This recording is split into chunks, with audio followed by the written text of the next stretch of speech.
Good evening. My name is Josh Newcomb, and I'm a public affairs specialist with the Bureau of Reclamation. Thank you for attending this meeting for the Friant-Kern Canal Middle Reach Capacity Correction Project Draft Environmental Impact Statement Report. This meeting is being co-hosted by the Bureau of Reclamation as the NEPA lead and Friant Water Authority as the CEQA lead. This meeting is focused on presenting details of the draft EIS-R during a 45-day public comment period. Our goal from this meeting is to hear and receive your comments to the draft EIS-R for preparation of the final project EIS-R. Today, I will assist the meeting with meeting moderation during the public meeting. We are recording this meeting and it will be posted afterwards on the Friant website. As a reminder, we will have time at the end of the presentations to respond to clarifying questions related to those presentations. Craig Moyle will now provide an overview of the webinar format, as well as an overview of how to use,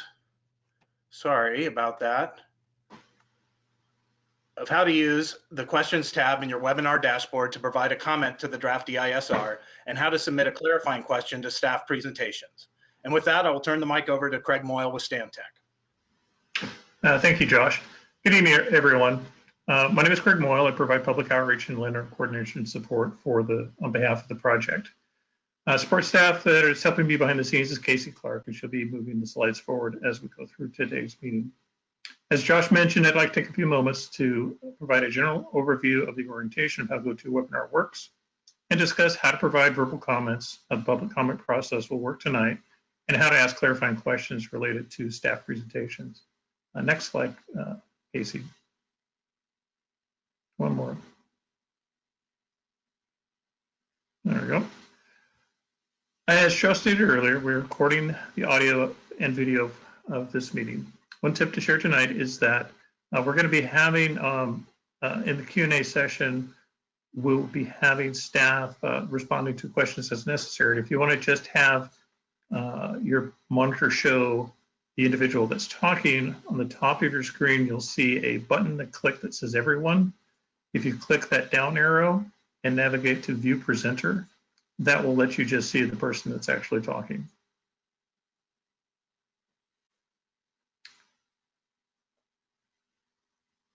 So we're doing this for two reasons to record the audio. First, we want to make sure we're focused on presenting the project's public draft EIS-R and receiving your verbal comments during the 45-day public comment period. Recording this meeting allows us to capture comments completely. After tonight's meeting, staff will review your comments, prepare written responses to each comment for completion of the environmental impact statement and report. Second, the video and audio will be posted to Friant Water Authority's YouTube channel and replace a similar dry run meeting posted when the public comment process started. As with this prior video, we will make sure that it's there for future reference, serve as a backup in case folks on the call experience any technical difficulties tonight, and then also send those to everyone that's registered for the meeting but for some reason couldn't attend. As before, this video will be closed captioned for everyone that is closed captioning, and everyone who has registered for tonight's meeting will receive an email once the video has been completed. There are two ways to join tonight's meeting. First is through your computer, tablet, or smartphone using the link provided during your registration. As Josh mentioned, I've muted all the phone lines to minimize background noise. I will unmute individual phone lines when we get to the public comment session or in responding to clarifying questions from staff. The second method is use the call-in phone number provided during the registration. If you do use the call-in only, please note that you're going to be in listen-only mode. You can hear us, but we won't be able to hear you. If you join in listen-only mode, please feel free to send me your questions by text message at 916-642-6383. Also, as Josh mentioned, public comments to the draft EIS-R will be received after the staff presentations. We anticipate starting the public comment session probably around 6:15 tonight. And staff will be providing formal written comments to your questions. You may not receive an answer to your comments tonight other than a thank you.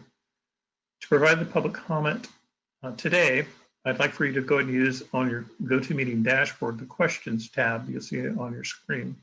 In there, you can enter in your either just ask for your permission, your turn to provide a comment, or write in your full comment. And what we will do, next slide, please, Casey.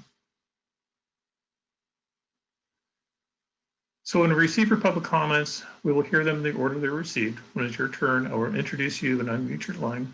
Please restate your name and provide your company or organization name if you have one.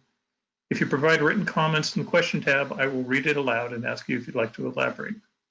So as everyone has an opportunity to provide comment, we ask that each speaker limit their comments to 3 minutes or less. If time is available after the last commenter tonight, I will open up the microphone for those that use the hand raise feature in the GoToWebinar dashboard. Again, if you're in listen-only mode, want to have your comment read aloud, please send your comment to me by text message at 916-642-6383. Next slide, please. And finally, if you have any clarifying questions during staff presentations, use the chat room tab on your GoToWebinar dashboard or send me a text. I will forward these to staff for answering during their presentations. We'll take during each staff presentation, we'll open up to those clarifying questions. So if you have any of those clarifying questions, feel free to send them to me in the GoToWebinar chat room. And with that, I'll hand it back to Josh. I think we need to back up a little bit in some of the slides to the agenda and the overview and introductions. That's great. Thank you, Craig. I would like to take this moment to run through the agenda for this evening and introduce some of the key project staff.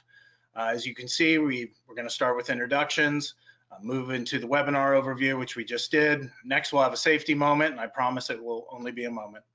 The purpose of the meeting, move into project location and background, purpose and need and project objectives, project alternatives, environmental review process, and receipt of public comments. Next slide, thank you. I'd like to just do a quick round of introductions with the Bureau of Reclamation. Again, I'm Josh Newcomb, a public affairs specialist with the San Joaquin River Restoration Program. We've also got Rain Emerson, who's a supervisory natural resources specialist with the U.S. Bureau of Reclamation, and Adam Nichols, who is deputy program manager for the San Joaquin River Restoration Program as well.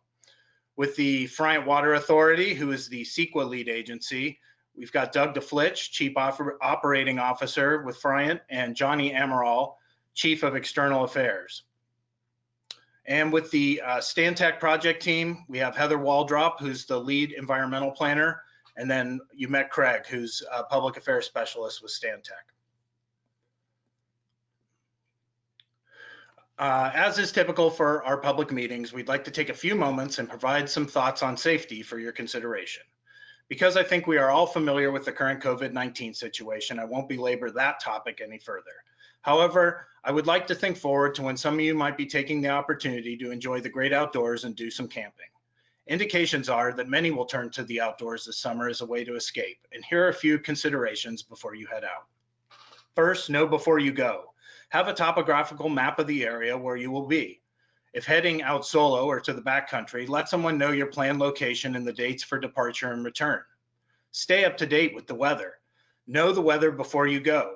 Having a National Weather Service channel on an available device can help give real-time information in areas without a cell signal. Having this information can help you prepare appropriate clothing, shelter, and other preparations to handle the conditions. Third, pack and store food safely. Use any existing food lockers, and if none are available, consider hanging all food. In a backcountry setting, use a bear can or hang food in a bear-proof way, such as counterbalancing. Also, if in bear country, consider preparing and eating food at least 100 yards from camp. Fourth, practice campfire safety. Make sure you are at a site that allows campfires, first of all. Make sure there are no burn bans and it's not too windy. In general, the prevailing practice at many campgrounds is to not bring outside wood sources to a campground, as this can bring invasive insects to the environment. Options for firewood are to purchase from a campground host or take advantage of wood collection if it's allowed. Use existing fire rings if available, and if you're creating a new fire pit, dig the pit away from overhanging branches, circle it with rocks, and clear a 10-foot area around the pit down to the dirt, removing anything that could catch fire. Again, never leave a campfire unattended. An adult should supervise the campfire at all times and keep a bucket of water and shovel handy. When it's time to put the fire out, dump a lot of water on it, stir it with a shovel, and then dump more water on it. Make sure it is cold before leaving the campsite. If it's too hot to touch, it's too hot to leave. Use insect protection. Wear lighter colored clothing to attract mosquitoes, DEET for repellency, and other precautions. Following a bite or sting, taking an antihistamine such as Benadryl or using hydrocortisone cream can help with reducing swelling or itching due to bites and stings. Also along these lines, please be aware that poison oak in California can exist below 5,000 feet in elevation. The old mantra of leaves of three, let them be still holds true. I just kind of went through be aware of allergies. Protect your skin from the sun. Use SPF 30 or greater sunscreen. 10 a.m. to 2 p.m. is typically when the sun is the strongest. Reapply sunscreen every 2 hours or after excessive sweating or swimming. Wear a brimmed hat and consider SPF rated clothing. And remember, the sun is more intense at altitude. Finally, stay hydrated. A liter an hour more if conditions such as excessive heat are expected. Pay close attention to altitude as dehydration happens more quickly there. If at a campground, ensure there is potable water. If not, you'll need to bring a filter or boil the water. In general, if boiling, allow particulates to settle out or filter them through a coffee filter or even a bandana. Bringing water to a rolling boil for at least 1 minute to purify. And if you're at altitude above 6,500 feet, boil the water for at least 3 minutes. And with that, I will turn it over to Adam Nichols with the program to begin with the meeting purpose. Adam? Yeah, hi, Josh, and thank you for that safety moment, and thank you for the introduction. As Josh pointed out, my name is Adam Nichols. I'm Deputy Program Manager for the San Joaquin River Restoration Program's Water Management Goal, and I am one of the federal project managers for the federal side of this project. I want to thank you all for taking the time to join us during these interesting times that we live in today. This is not normally how we've done public meetings in the past, but it does seem to be working. I see we have a lot of attendees, so I'm really appreciative of everybody taking the time out of their busy schedules and out of their day to listen to what we have to say about this project today. The purpose of this meeting is to provide project information, give you a little bit of background on the project, and discuss the alternatives. And then we'll accept comments on the draft environmental impact statement and report. I'll refer to these as EIS-R throughout the presentation. Next slide, please. Before going into our alternatives analysis and what we looked at, I want to give you a little bit of situational awareness of where we are at this project. I want to draw your attention to the map first, and in the upper 1/3 portion of the map, right above the number 10, you'll see a dot that's blue and kind of squiggly. That is Millerton Lake, impounded behind Friant Dam. To the north runs Madera Canal, and to the south of that runs the project, the subject of our project, the Friant-Kern Canal. The two facilities, along with the Millerton Lake, represent the Friant unit of the Central Valley Project. Friant-Kern Canal originates at Friant Dam and runs 152 miles south to the terminus of the Kern River just north of Bakersfield. On this map, you'll also see a series of colors. This is a heat map that represents levels or degrees of subsidence, rather, in the project area. Subsidence is generally caused by groundwater pumping and the sinking of the ground, a permanent sinking of the ground. As you can see, the orange represents the deepest layers of subsidence, and the green and the blue represent less amounts of subsidence. As you can see, the Friant-Kern Canal skirts the southeastern edge of the subsidence zone there, and that is the subject of our project area. It runs through some green, some blue, and a little bit of yellow. The subsidence that we measured in 2015 and 2016, and again in 2017 and into 2018, we were seeing about 1 inch of subsidence resulting from groundwater pumping a month. This has resulted, combined with some original design constraints, to over 50% of the capacity of the Friant-Kern Canal being lost. Next slide, please. What I'd like to show you here is sort of a bird's eye view of the project. The yellow, the project here represents on the map sort of that southeastern edge that you were seeing on the heat map. The yellow represents specifically the project area we are talking about, and the green puce type colors are the service areas of the Friant-Kern Canal. They're the irrigation districts and water districts serviced by the Friant-Kern Canal. The project is a 33-mile segment of the Friant-Kern Canal that crosses Tulare and Kern counties. It originates at 5th Avenue and extends all the way to Lake Woolams. On the canal, we call these milepost 88.2 to milepost 121.5, but that's not hardly as interesting as the place names. It passes by the community of Strathmore and the city of Porterville. I do want to draw your attention to the hourglass that is formed by the service areas. Those are the green service areas of the Friant-Kern Canal. They receive surface water from the Friant-Kern Canal. There are areas that are located in white. These are generally referred to as the whitelands. They are also in agriculture, but they generally rely on their water supply from the ground. The deepest area of subsidence that we see is near where you see Deer Creek run through across over the Friant-Kern Canal. This is the Deer Creek check. It is not entirely surprising to us that the areas that are most reliant on groundwater, we see the deepest areas of subsidence on the Friant-Kern Canal. Next slide, please. This is, we showed you the bird's eye view, and this is what I like to call the deer's eye view. It's a profile of the Friant-Kern Canal, beginning at 5th Avenue and terminating all the way down to the Kern River. I want to explain what you're seeing here on the canal. You'll see two sets on this slide. You see two sets of lines. The first set are two straight lines, which represent the top and bottom of the Friant-Kern Canal as originally built and constructed by the Bureau of Reclamation.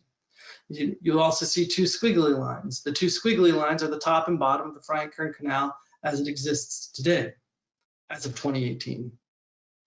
I'll draw your attention to the left 1/3 of the slide here, where you see the deepest bowl in the two squiggly lines. Right there in the center of that is what we call the Deer Creek check, and that is near the subject area of our project area. Next slide, please. This slide is designed to show you some of the capacity constraint limitations that have occurred. What you see on the map are segments of the project. They're broken up between the check structures. That also is convenient for us for the design purposes and environmental review process purposes of our project. I want to draw your attentions to segment 3 and segment 4, where the design and constructed capacity was originally 4,000 and 3,500 cubic feet per second, or CFS, as originally designed and constructed by the Bureau of Reclamation. As of 2017, those two areas represented 1,700 and 1,575 CFS respectively. Both have lost over half their capacity for delivering Friant project water. Since 2017, we've seen additional reductions in capacity. We don't have those fully measured out yet, but we do anticipate that at least in segment 3, we're seeing closer to 1,550 CFS capacity. Next slide, please. This brings us to the purpose and need of our project. The purpose is to restore the conveyance of the Friant-Kern Canal capacity as originally designed and constructed by the Bureau of Reclamation. This is consistent with the authorizing legislation in the San Joaquin River Restoration Settlement Act that authorized the federal government to enter into these studies and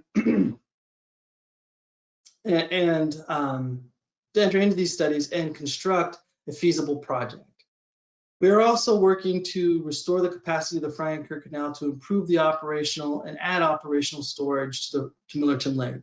The more we are able to move water through the Friant-Kern Canal and meet our contract deliveries, the better off we are at operational storage in the lake. Next slide, please. Our objectives of this project are to be able to make our CVP contract deliveries to our CVP long-term contractors, restore the capacity of the facility to be able to facilitate short-term conveyance flood flows to allow for non-CVP contractors like 215 water supplies to be utilized. We also want to be able to facilitate transfers and exchanges through the facility when it makes sense. We also want to facilitate and accommodate for the future. We are planning a 50-year service life into the Friant-Kern Canal Capacity Correction Project, meaning on day 1, When we're beginning operations, we will convey the design and constructed capacity on day one, and day one of 50 years from now, we'll flow the same. And we also didn't want to get into, well, the Friant-Kern Canal is a gravity feed system. We had looked at in some of our early project alternatives, building pumps and pipelines, but this was not as practical as maintaining a gravity flow system. So we wanted to sort of maintain that. It also turns out it looks like it's the best cost alternative associated with this project. Next slide, please. There were three project alternatives analyzed in our EIS-R: the no project, no action alternative, the canal enlargement and realignment alternative, and the canal enlargement alternative. The canal enlargement and realignment alternative for the purposes of CEQA have been identified as the proposed project. However, the Bureau of Reclamation has not identified a preferred alternative under its EIS, under the NEPA process. Previous slide, or next slide we skipped. Okay, there you go. On the map there, you'll see the segments that we saw in the previous slides. The two action alternatives aligned up next to them. I won't go into those discussions in this slide because I will explain them in greater detail in the following slides. Next slide. The no project, no action alternative does not result in no impacts. That's a really key point to take home. There are expected as in the foreseeable, four reasonably foreseeable actions would occur through 2070. The restoration program will likely be utilizing its full allocation in or around 2025. Therefore, no additional water that could no longer be utilized by the San Joaquin River Restoration Program would be sold back to Friant contractors unless in extenuating circumstances applied where the river's capacity was constrained for some reason. The project area will continue to have additional subsidence moving into the future, resulting in less and less water being able to get past the pinch point. Our models indicate that as we move into 2070, it's likely only 500 CFS capacity would be, or 500 CFS would be able to move past the pinch point. In addition, full compliance of the Sustainable Groundwater Management Act by 2040 would eventually take place. And with the reduction of ability to deliver surface water and the impacts from water users to being able to balance the lack of surface water with groundwater would result in additional impacts to agriculture that could result in fallowing of land. In addition, the contractors would likely try to do their very best at rescheduling their water supply in Millerton. As you know, Millerton is a relatively small reservoir by reclamation standards. And as a result, at some point in the future, those contract supplies would likely spill over Millerton Lake. Next slide, please.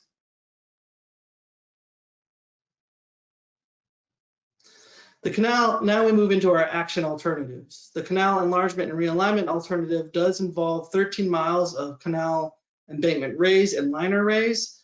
These are represented in the two blue areas on the map there on the right. And the realignment, approximately 20 miles of the canal would be realigned. It's effectively moving building a new canal directly to the east of the existing canal and utilizing as much of the right-of-way as we possibly can. Next slide, please. So an embankment raise is pretty simple. We simply add soil and increase the liner size, as you can see here, and this will occur in segments 1 and 4, as described in the map. Next slide, please. And the realignment will be a construction of a new Friant-Kern Canal to the east, utilizing as much of the existing right-of-way as we can. As you can see, the old Friant-Kern Canal in this map is covered in the new western alignment of the new Friant-Kern Canal. So basically building a new canal directly to the east. Next slide, please. The canal enlargement alternative will result in raising the embankment for that approximate 13 miles, similar to the canal enlargement and realignment alternative. But what's different here is instead of building a new canal directly to the east, we would raise the Friant-Kern Canal and widen its top to meet the capacity constraint, to restore the capacity constraints. In this alternative, there are also 4 miles of bypass canal segments that would need to be constructed so that we can accommodate for the existing irrigation service pump systems that are located in this area. And we'll go into more detail about that when we talk about turnouts in the upcoming slides. Next slide, please. Similar to the canal enlargement and realignment alternative, raising the embankment of the Friant-Kern Canal will be simply adding new soil, compacted soil to the surface of the existing canal and increasing the liner height. Next slide, please. However, different here is that we would raise and widen the canal. So we would raise the embankment and widen the embankment and right-of-way of the existing Friant-Kern Canal to accommodate for that storage or that capacity constraint. Next slide, please. Features common to both alternatives include canal embankment raises, modification of turnouts, adjustments and modifications and construction of road crossings, the modification of check structures, wasteways, and siphons at Deer Creek and White River, the movement and alteration of utilities.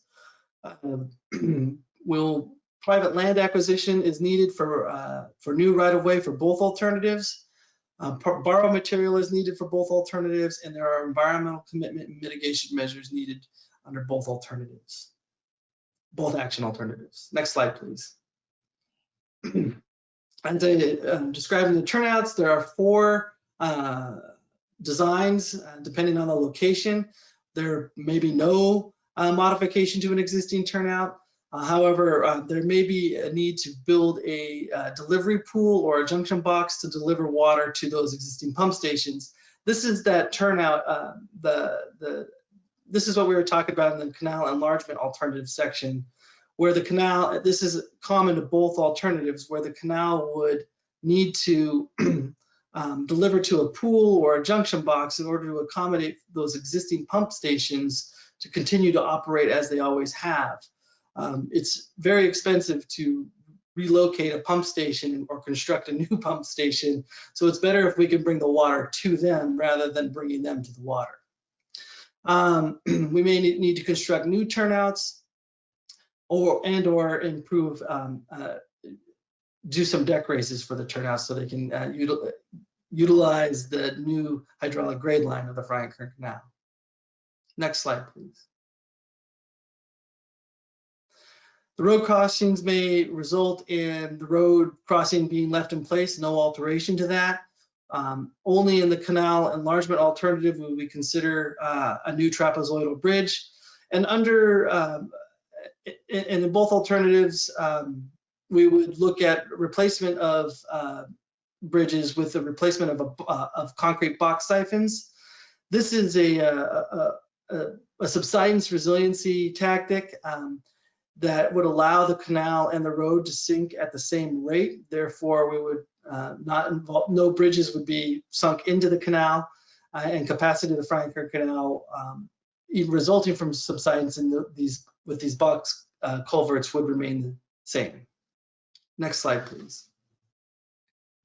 As noted, there are 5 check structures in the Friant-Kern Canal. However, 2 will need, within the project area, 2 will need to be replaced, the Deer Creek check and the White River check. Next slide. There are utilities that will need to be replaced. These include overhead power lines that will need to be relocated. Groundwater wells will need to be abated or moved. Culvert replacements or extensions, and pipeline overcrossings, replacements or extensions would need to be modified. Next slide, please. As I noted, there is a need for acquisition in both alternatives. Under the canal enlargement alternative, there is a need for 144 acres of private land to be acquired for new right-of-way. And under the canal enlargement and realignment alternative, there is a need to acquire up to 510 acres. Next slide. There's a need for borrow material for both alternatives. Canal enlargement and realignment alternative needs approximately 2.5 million cubic yards of new material for the construction of the realignment. And under the canal enlargement alternative, it is estimated that 6 million cubic yards would be needed. Next slide, please. And our environmental commitments include mitigation of air quality, mitigation of biological and cultural resources, mitigating geology and soils, mitigating or removing hazards and hazardous waste. There's land use and planning and agricultural resource issues that will need to be resolved. All construction activities are noisy, so we have noise abatement activities, mitigation that would be required. There are a number of bridge crossings and road crossings, so there'll be transportation impacts that need to be resolved. And then there are utilities and service systems and energy mitigation measures that will need to be implemented for both alternatives. At this time, I would like to take a moment to ask any clarifying questions or provide answers to any clarifying questions that anyone might have.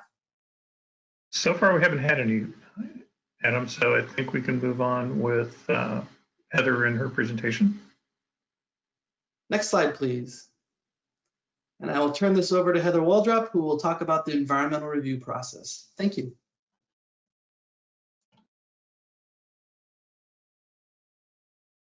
And Heather's having some challenges with her webcam, so I think it'll just be a black box for tonight.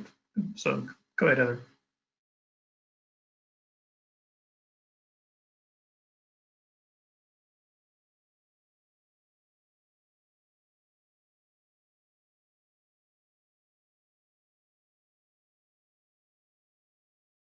Craig, we're not hearing Heather.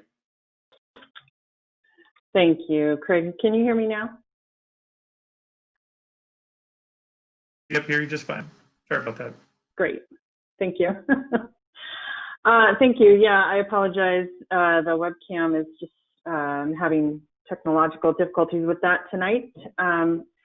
So welcome, everyone. I wanted to just run down the environmental review process that we've undergone thus far for the project. Reclamation and Friant initiated the project by preparing an environmental assessment / initial study. I'll possibly refer to that as an EA/IS. I do tend to live in acronym land, so I may throw out something that needs definition, so I'll try and remember that as we go through. The EAIS provided a preliminary review of the potential project impacts of the project, and that document is available for review on Reclamation and Friant's website. It's also included as an appendix to the draft EIS-R. The websites where you can access that document is shown on the screen there. Based on the review in the EAIS, several resources were eliminated from detailed analysis in the draft EIS-R because impacts were determined to either be less than significant and did not require mitigation, or would not be impacted by the project at all. The resources that were excluded based on this preliminary analysis are aesthetics, mineral resources, population and housing, public services, recreation, environmental justice, socioeconomics, Indian trust assets, and Indian sacred sites.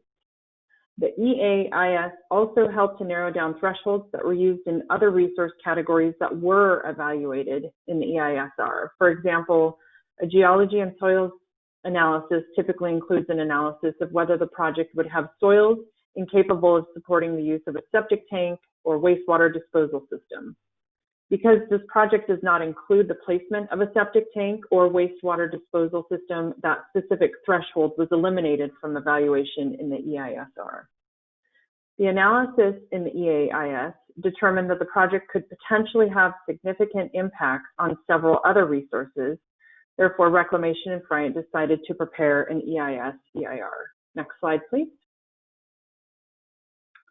The draft EIS-R provides analysis and impact determinations for the no action alternative and both project alternatives for the resources that are shown here.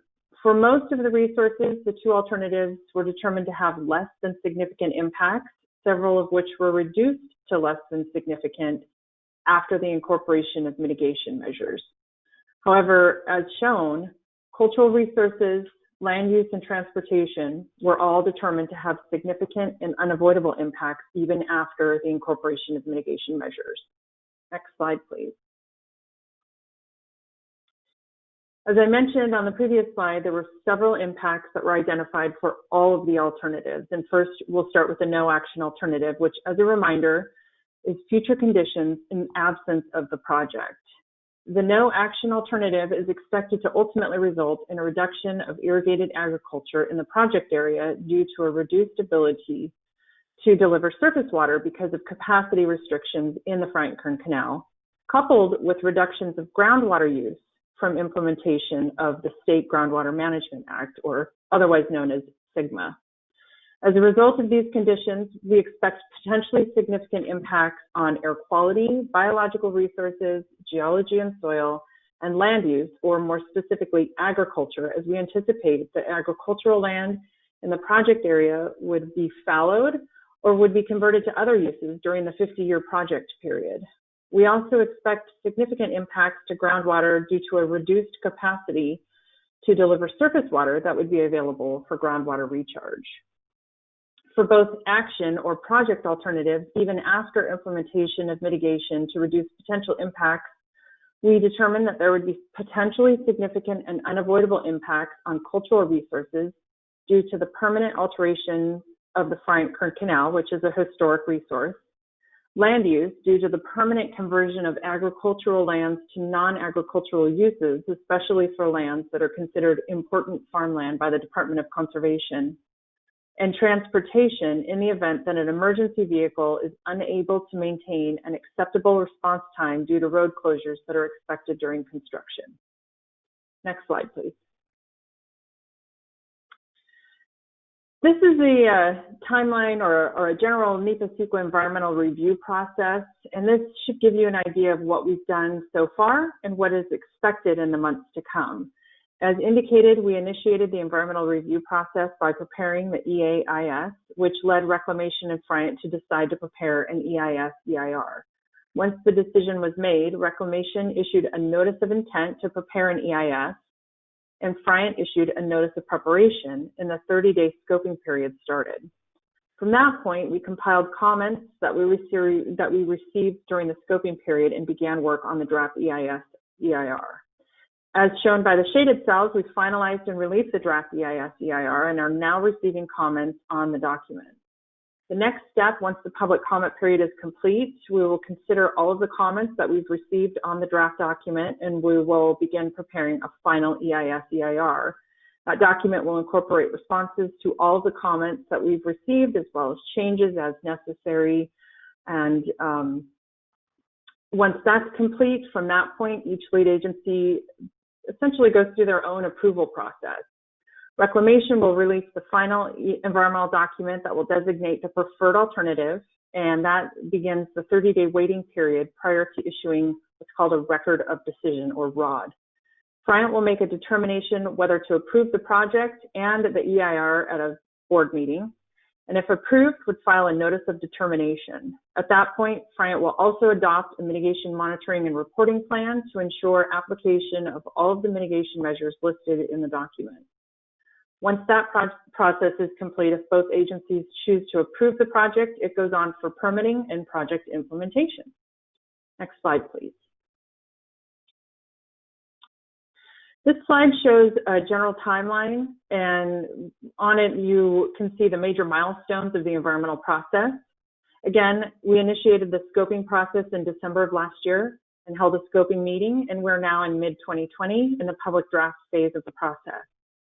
Our expectation is that the final EIS-EIR will be released around early fall, and Reclamation and Friant will make their decision on whether to approve and implement the project in October of this year. And again, depending on the decision, permitting and project implementation would follow.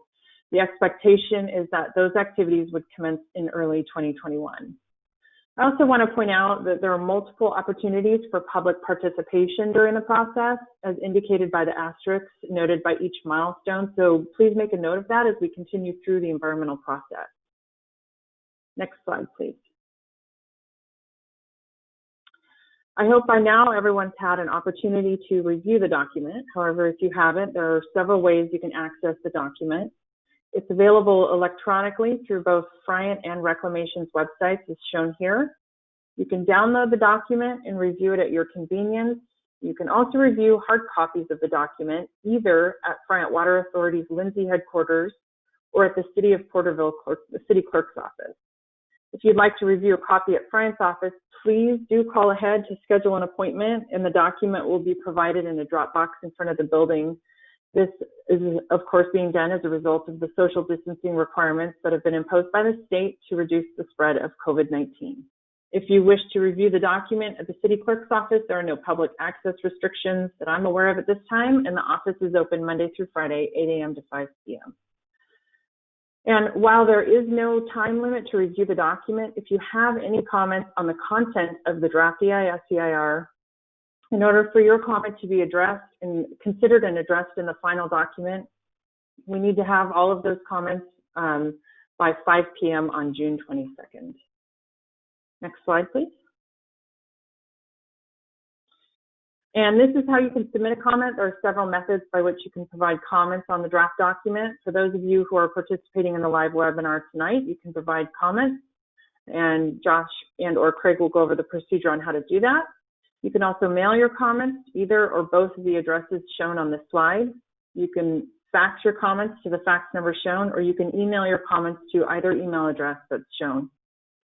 Please note that your comment will be included as part of the public record and will be addressed as part of the final EIS-EIR, so you should not expect an immediate direct response to your comment.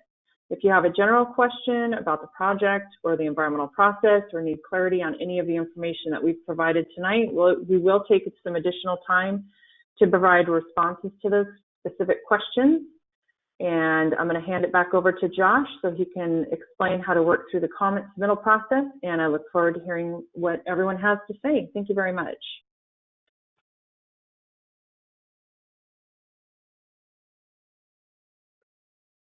Great, thank you, Heather. Again, if you have a clarifying question, please use the chat tab on your GoToWebinar dashboard to submit that question, or you can do it via text also at 912-916-642-6383, and then we will address those in a bit here. As has been mentioned, today is an opportunity to comment on the DEIS-R for this project. And again, you don't have to submit those comments today. You have until June 22nd at 5 p.m. to do that through the variety of mechanisms listed below. But to provide a public comment today, please use the questions tab on your GoToWebinar dashboard and enter your request and then hit send. You can also enter your comment as a text to be read aloud tonight. Public comments will be heard in the order they are received. When it is your turn, Craig will introduce you and unmute your line. Please restate your name and provide your company or organization name if applicable. If you provided a written comment in the questions tab, Craig will read it aloud and ask if you would like to elaborate. So as everyone has the opportunity to provide their comment, we ask that each speaker limit their comments to 3 minutes or less. If time is available after the last commenter, Craig will open up the microphone to those that use the hand raise feature in the GoToWebinar dashboard. Again, if you're in listen only mode and want to have your comment read aloud, please send your comments to Craig ASAP by text message to 916-642-6383. And with that, I will turn it over to Craig to address any questions that he has received regarding the presentations. Yep, right now we have just 2 questions. There wasn't any clarifying questions, and I'll also amend just the guidance for folks to have their microphone unmuted. You can also just go ahead and now click the hand raise function in there, and I'll try to get those in the order that they come in. Our first comment comes from Mr. Hinckley. His comment was, why don't we build the Temperance Flat Dam to help solve future water? And Mr. Hinckley, let me unmute your line real quick. Hold on one second. Okay, Mr. Hinckley, can you hear us okay? Yes, I can. Okay, would you like to elaborate? It's something that you did state, and which I believe is we need to think 50 years out. This is something that needs to be looked at because we are definitely going to have water problems 50 years from now.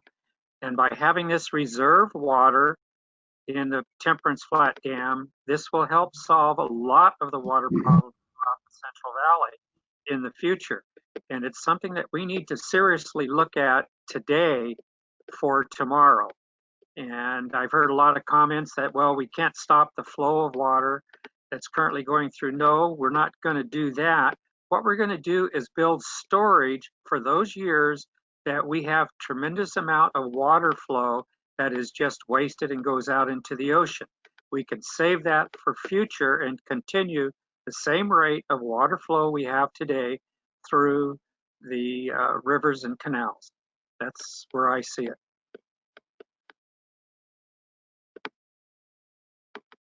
All right, well, thank you, sir.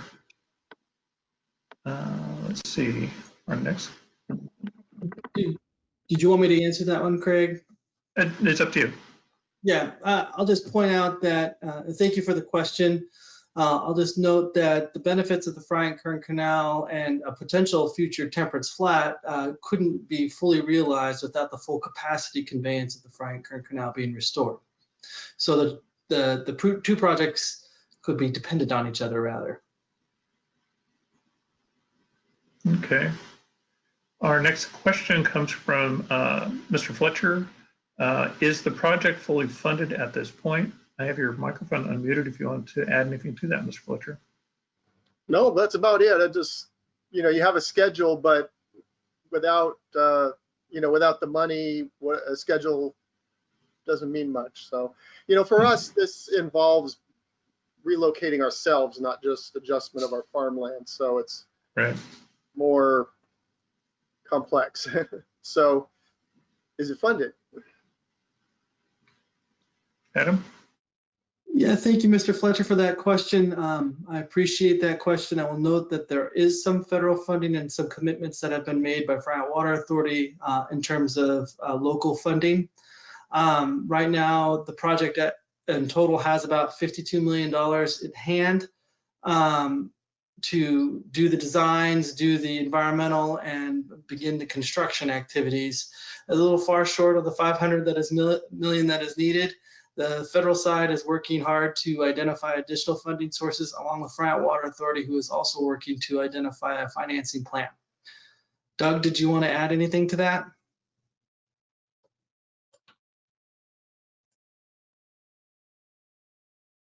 Okay. I just say that our full financing plan is expected in the next 60 to 90 days. And I think Adam said it right. We do have portions of funding that's already available. We fully expect that those portions of fundings will be able to cover us up through design, feasibility, environmental, and then get us to the construction phase. So that would include the costs of any land acquisition.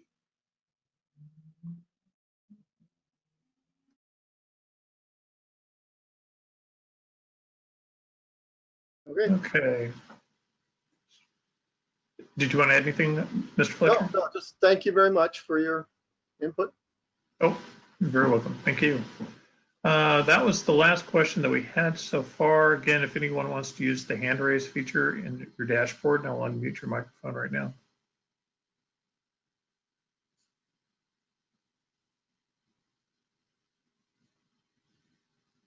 Okay.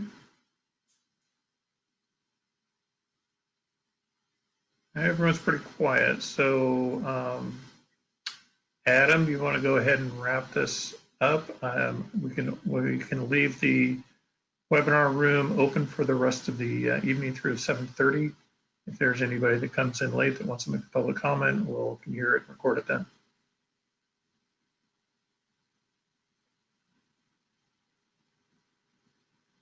Yes, and thank you everybody for your participation today in our public meeting.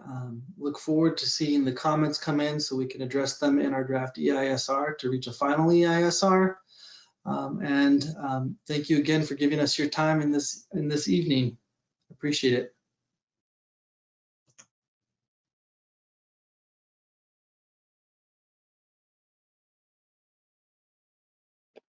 Yes, Mr. Hinkle. How can I get involved in helping get funding for this project? And the one that goes hand in hand that should be following immediately is the Temperance Flat Dam project. These are things that are very, very needed for this whole Central Valley and even Southern California to move ahead in the future, because water could be moved to Southern California also. But how can I get involved with helping get Temperance Flat built? Adam, you want to start that? Thank you for your comment. I appreciate the interest in getting involved. Always Friant Water Authority and Doug DeFlitch are a really great opportunity. Johnny Emerald to go talk to those guys. You can always contact your local congressman, state and local officials.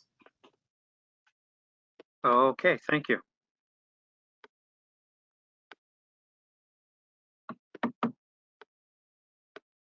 Okay. No, let's see. While I think we're all good here. Any others that want to have a question or a comment? You can just use your hand raise function. And I will open up your microphone.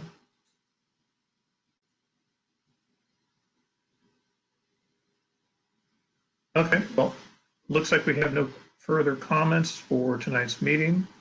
Again, we'll leave the meeting webinar open until 7:30. And if anyone does have a comment or question, feel free to just raise your hand and we will respond to your question accordingly.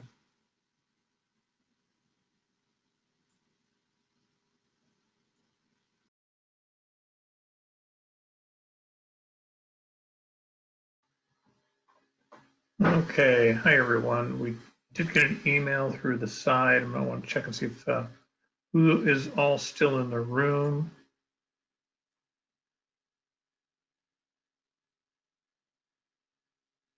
Rain, can you hear me? I can, yes, Craig. Good, okay. We didn't talk about logistics of what happens if we don't get a lot of comments. So we'll go ahead Right.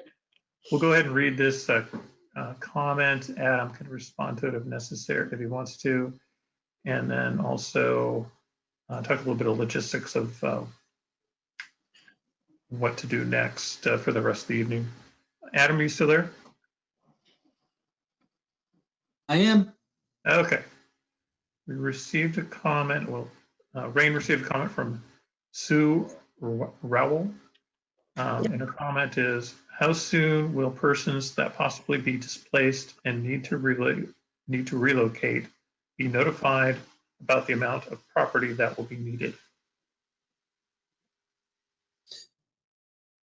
I'm going to have to defer that question to Doug DeFlitch and Friant Water Authority as they're working on the land planning. Doug, you there? There you are. I am, thank you. And thanks, Sue, for the question. We've been working diligently through a subcontractor called BRI, Bender Rosenthal Incorporated, to do some initial assessments of the property that is going to need to be acquired. We're looking at the bigger footprint, the canal enlargement and realignment alternative, the 510 acres. And so we've already been in contact with a lot of the landowners that are going to be affected as part of the purchase program. The one landowner whose house that was speaking there, Mr. Fletcher, I think we've talked to several times through this process. So Most of the properties that are going to be affected have already been contacted as part of the process. We expect through this first round of evaluations to go through the federal agency AVSO.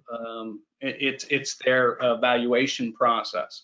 So we're working through that valuation process with Bender Rosenthal. Once that first piece is done, we expect sometime again in the next 120 days, 90 days, something on that order, 3 months, 4-month time frame, to be able to have a serious sit-down conversation with landowners. So I think that's where things are. Is there further questions? Please try and get them in. That's all we have right now. All the staff that are on the call, if you want to leave the webinar running on your computers or just hang up, I think if we do get any other questions coming in before 7:30, Adam, I have your cell phone number, and Doug, I have yours as well. I will ping you by text message if you're not at your desk. So that, I think we can let everyone else head off to dinner.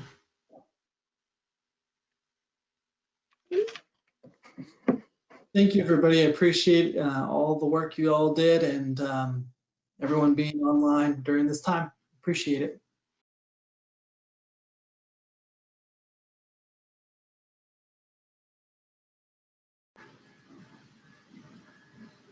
Okay, well, it is 7:29 p.m. and we're getting to the end of our public comment period for tonight's online public meeting for the Friant-Kern Canal Middle Reach Capacity Correction Project. Again, if you have any comments to submit, you can send those in by June 22nd, either by U.S. mail to Ring Emerson at the Bureau of Reclamation, and the address is 1243 N Street, Fresno, California, 93721. Or you can also send those to Doug DeFlitch, care of Tony Marie. The address there is 854 North Howard Avenue, Lindsay, California, 93247. And you can also send those via email to rain@emerson@usbr.gov, or to the project email address, which is fkcprojectcomments@stantec.com. Again, I appreciate everyone's time attending tonight's meeting, and this closes the meeting. Thanks all.